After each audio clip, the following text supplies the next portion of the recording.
E estamos aqui de volta com o novo modelo no Papo de Arouche por pedido de vocês, né? Então, muitas perguntas, sugestões de pautas e eu resolvi, né, mudar um pouquinho. Os vídeos ficam mais longos, mas o último vídeo foi sensacional nas visualizações, bateu o recorde. Enfim, por falar em recorde de visualizações, eu quero pedir para vocês que façam a inscrição no canal, né? Compartilhem os vídeos para a gente crescer, para o canal crescer e com o crescimento dele mais ferramentas para ficar à altura de vocês. Façam suas sugestões também de pautas e eu prometo que vou cumpri-las aqui. Tá legal? Vamos lá. A primeira pauta, aqui com a minha colinha que já ficou um negócio maneiro. O Brasil exportou 229 toneladas de ouro com indícios de ilegalidade entre 2015 e 2020, o que corresponde à metade do ouro exportado do país. Da Amazônia, 54%, atenção, hein? Mato Grosso, 25%, Pará, 24%, ou seja, a nossa floresta amazônica. Eu gosto de lembrar que lá em 1985, o Brasil, sob a administração de José Sarney, ele criou o projeto Calha Norte, porque foi observado que a nossa floresta amazônica é explorada, né, por diversos crimes, por diversas ilegalidades. A gente fala do ouro, mas não tem só isso. Nós temos o ouro, né? Nós temos a biopirataria, tráfico de drogas, tráfico de armas, porque o crime ele vai se modificando, o crime ele vai se aperfeiçoando, ele vai mudando a vertente dele, porque a finalidade do crime é fazer dinheiro. E aí ele vai jogando toda essa ilegalidade para as pontas do país, aumentando a violência urbana e exportando ilegalidade.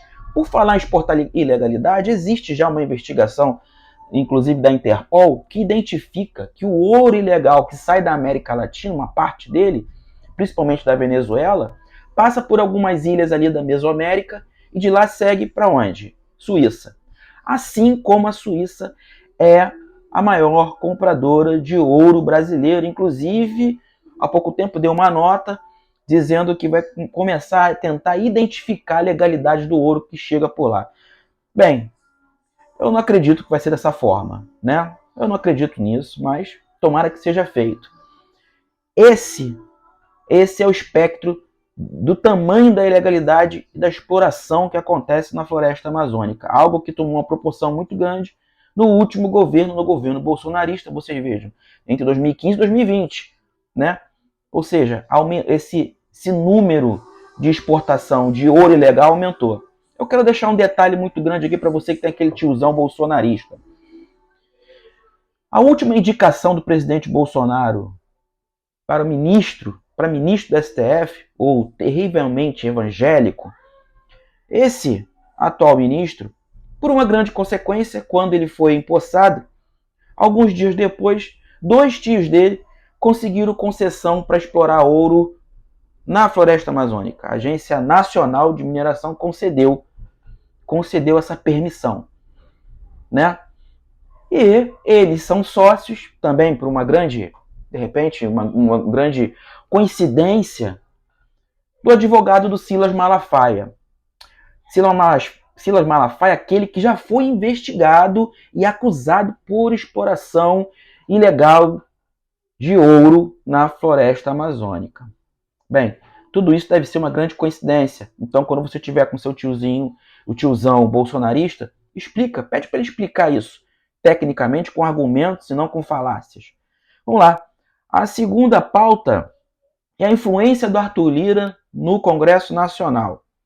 Bem, na antiga legislatura, só tinham 25 comissões lá em cima, certo? Só tinham lá no Congresso Nacional, 25 comissões por lá. Essas comissões aumentaram, hoje são 30 comissões. Perfeito? É claro, se o número de comissões aumenta, o poder do presidente da mesa fica cada vez maior. E é isso que o Arthur Lira tem.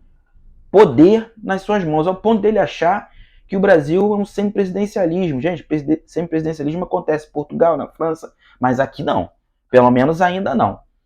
Então a gente tem que tomar cuidado com isso. Eu não concordo com o tamanho poder nas mãos dele.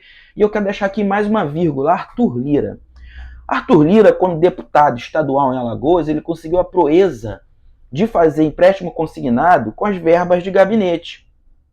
Quando investigado, ele chantageou um alto executivo do Bradesco, porque o Bradesco passou a pagar, né, a fazer o pagamento, ter o controle da folha de pagamento dos funcionários públicos de Alagoas, por indicação dele, por manipulação dele, certo?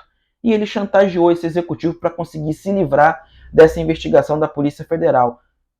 Arthur Lira, um mágico que conseguiu fazer empréstimo consignado com verba indenizatória, com as verbas de gabinete. Vamos lá. O próximo. Eduardo Bolsonaro e a ofensa aos professores. Bem, o PL tem a maior bancada no Congresso Nacional. Isso foi um efeito do bolsonarismo. Agora essa bancada começou a implodir depois da aprovação da reforma tributária, onde teve traição, porque pelo menos o Bolsonaro se achou traído e os bolsonaristas também. E aí o cabaré tá pegando fogo. Tá pegando fogo. É preciso aparecer, né? E não tem melhor maneira de aparecer para a extrema-direita, porque o PL tem que decidir se ele é extrema-direita ou se ele é centrão. Em princípio, parece que ele é a extrema-direita, porque boa parte dos parlamentares que fazem parte dele, né, sendo até redundante, são de extrema-direita. Eduardo Bolsonaro é de extrema-direita. E aí a extrema-direita aparece como? Chamando a atenção do seu público, porque o bolsonarismo é uma anomalia social. O público bolsonarista, ele só colocou para fora aquilo que já acontecia na população brasileira. A discriminação, o preconceito, misoginia, xenofobia, né? E quando você ofende, quando você incita o ódio, por exemplo, agora, Eduardo Bolsonaro incitou o ódio, comparou os professores a traficantes, esse efeito bate diretamente na sociedade. Existe uma coisa chamada teoria da atenção cumulativa. É uma teoria da criminologia que foi estudada e constatada nos Estados Unidos por dois pesquisadores, já que a Alemanha e os Estados Unidos são os dois países mais aqui onde acontecem mais atentados a escolas, certo? Então, chegou-se à conclusão que adolescentes que são racistas, que têm dificuldade de comunicação, que têm aquela sensação de vitimismo, né? Que presenciam a violência dentro de casa, não apenas a violência física, como a violência psicológica, a violência verbal, eles criam no seu psique essa tensão cumulativa, certo? Quando uma personalidade que tem acesso às redes sociais, acesso aos órgãos de comunicação em massa, faz uma ofensa dessa, faz essa comparação, essa analogia entre o traficante e o professor, consequentemente, podem esperar e isso vai ter resultado social. Algum louco vai atacar dentro de uma escola dessa qualquer, entendeu? E fazer vítimas diante de um posicionamento desse. A primeira vítima vai ser um professor. Então, ele deve ser punibilizado por isso. Eu gosto de contar algumas histórias aqui, alguns pedaços da história, mesmo que o vídeo fique muito longo, mas é muito importante. Vamos voltar à nossa época imperial, quando Dom Pedro I abdicou o trono, e aí Dom Pedro II era muito criança, muito novo, né? E nós entramos num período regencial que foi dividido em duas fases, onde apareceram duas vertentes sociopolíticas, né? Os conservadores e os liberais, que tinham em comum o mesmo objetivo, manter os seus privilégios, buscar as suas ambições. Todos os dois tinham o mesmo objetivo e não tinha nada a ver com o povo. Enquanto os liberais estavam lendo o Benjamin Constant, o jurista francês Benjamin Constant, os escravos estavam sendo massacrados aqui no Brasil. Ninguém ligou para a escravidão.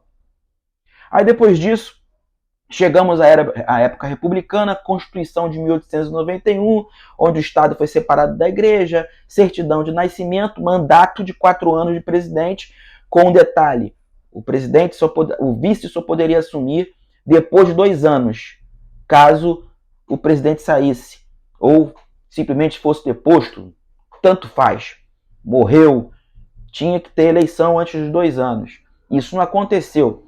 Por que não aconteceu? Não aconteceu porque Deodoro da Fonseca quando teve a primeira revolução armada aí, capitaneada pelo almirante Custódio de Melo, onde ele apontou os canhões para a cidade do Rio de Janeiro, dizendo que ia bombardear a cidade do Rio de Janeiro, onde o Deodoro da Fonseca ele determinou o estado de sítio, prendeu Prudente de Moraes, Campos Salles, né, seus inimigos. Naquela época, os cafeicultores já eram inimigos. Eles começaram como amigos. Eles derrubaram a monarquia, né, impuseram a república mediante praticamente um golpe, né, mas depois, por terem objetivos diferentes, eles simplesmente se estranharam. Né? Nessa época, como a escravidão já havia acabado, tinham muitos imigrantes aqui trabalhando nas fazendas de café.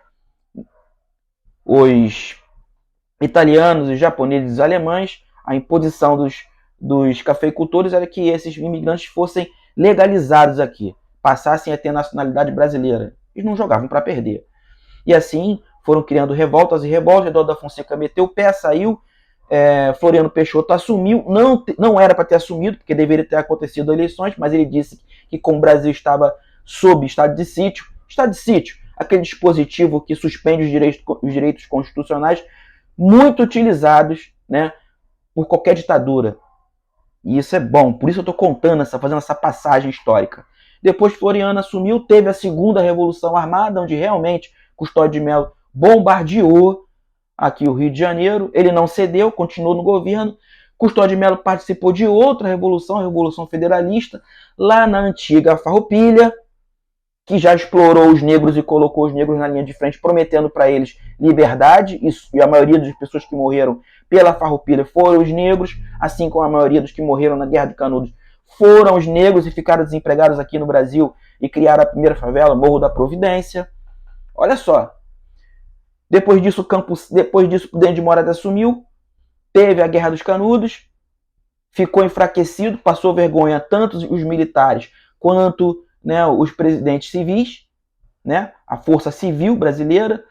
Depois Campos Salles assumiu, dívida monstruosa, excesso de fazendas de café, início de uma crise, Brasil endividado com os bancos ingleses, mais uma vez, foram 10 milhões de libras esterlinas que foram pegas como empréstimo e o Brasil não conseguiu pagar.